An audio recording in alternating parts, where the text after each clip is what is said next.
कहानी खत्म हो जाएगा फिर तो। नहीं समझे? वो गाना नहीं, हमको भी गम ने मारा तुमको भी गम ने, इस गम को मार डालो। हाँ, हर सरकार को यही सताता है, यही गम 368, इस गम को मार डालो।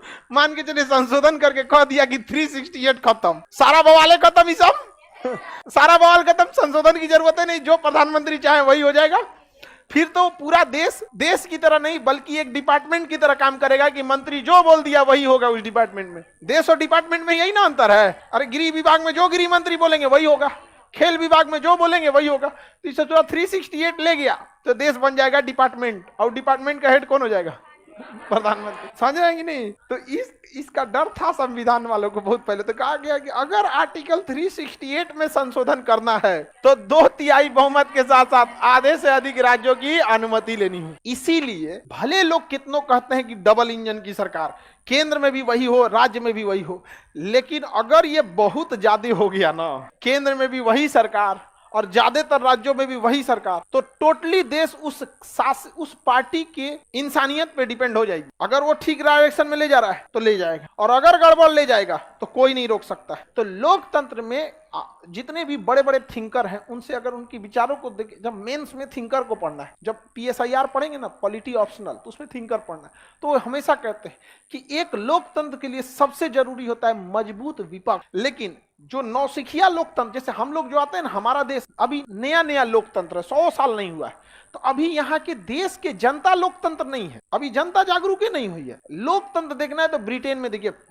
600 साल पुराना लोकतंत्र है, अमेरिका में 400 साल पुराना लोकतंत्र, ये पुराने लोकतंत्र है वहां पे। वहां पर उस समय बोरिस जॉनसन थे शायद, जो कोरोना फैला था, तो सर बोरिस जॉनसन लाइन में लग के वैक्सीन लिए थे, लाइन में लग के वैक्सीन लिए थे, तले कोनो वैक्सीन वाला लिया, पिछवा देख लिया तो उनको सुना दिया, तो मेरे mismanagement, due to your mismanagement the spread of corona virus is so high, सुना दिया। तो नहीं, हमारे यहाँ कोई बोले ना, मुखिया को बोलो ना, तुम यहाँ विधायक को ऐसे बोलोगे ना, विधायक जी गड़बड़ है, तले पीछे को मुंह दाबेगा उसका,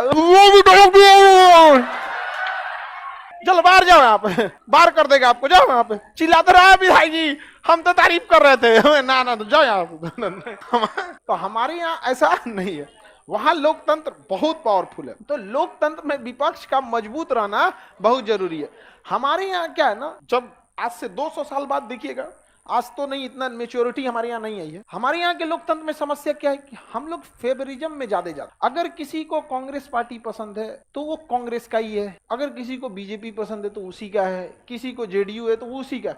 हमारे यहाँ जो ये पार्टी विशेष वाली जो बातें हैं ना, आप देखिएगा, वो दूसरा नहीं सुन सकता, उसमें अच्छा हो रहा है या खराब हो रहा है उससे मतलब, वो अपने लिए नहीं सोचता है, उसकी पार्टी जीत जाए बस, आड़ में जाए सूरत नहीं, और उसके बाद रोएगा विकास ना होता है जी, यहाँ सड़क ठीक नहीं है, यहाँ पे उद्योग। अरे तुम अपने लिए कहाँ वोट किया, तुम तो जिसको पसंद कर रहे थे उसको जिता दिए। असली लोकतंत्र में ऐसा नहीं, धीरे धीरे हम लोग के अंदर मेच्योरिटी आई। अब अभी भी देखिए, नेता लोग गांव के लोग को जितना अच्छा से बेवकूफ बना देता है उतना शहर वालों को नहीं बना पाता। नेताओं का एक फेवरेट डायलॉग है, पहली गोली हम खाएंगे। अरे तो दूसरा लोग खाएगा, एक में तुम निपट जाओगे, बाकी कौन खाएगा? गाँव वाला पूछ नहीं पाता है सब। गाँव का आदमी को नेता कहता, अरे गांव पे अत्याचार हुआ है, नहीं होने देंगे, पहला हम आएंगे आगे। अरे सोचा तूने, बाद में वो आएंगे। गांव का आदमी सोचेगा, वाह, अरे आदमी ये चीन का दीवार थोड़ा है कि सब गोली रोक लेगा, लेकिन ना एकदम खुश हो जाता, वाह वाह वाह हम।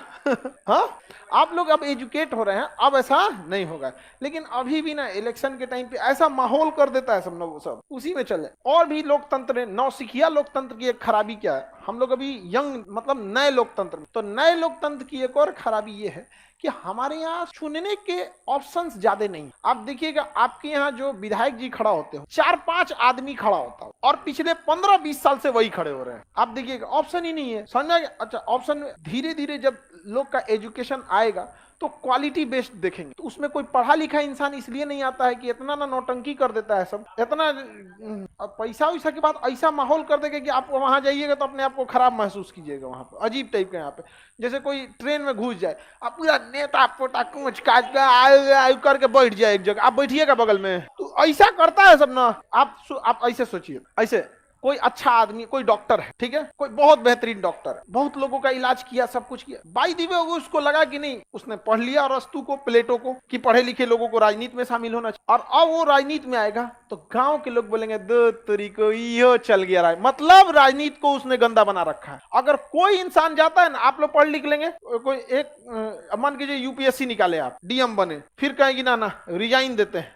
हम जाएंगे राजनीति, लोग कहेंगे दो तरीके पगला गए हैं। मतलब इसको इस तरह से बनाया गया है, माइंडसेट कर दिया गया है ना, कि यहां कोई नया आएगा तो उसको बदनाम कर दो, अब पुराना से तुम खुश नहीं हो तो चाहते क्या हो भैया, झेलो तब चुपचाप यहां पर। आप इस चीज को देखेंगे कि नहीं, कितना भी अच्छा आदमी अगर आ जाए ना तो उसको कहेंगे अरे यार अब ये भी गया यहाँ पे, मतलब अरे गया तो कोई ठीक नहीं, सुधार भी कर सकता है, अब कोई जाएगा ही नहीं तो झेलते रहना पड़ेगा।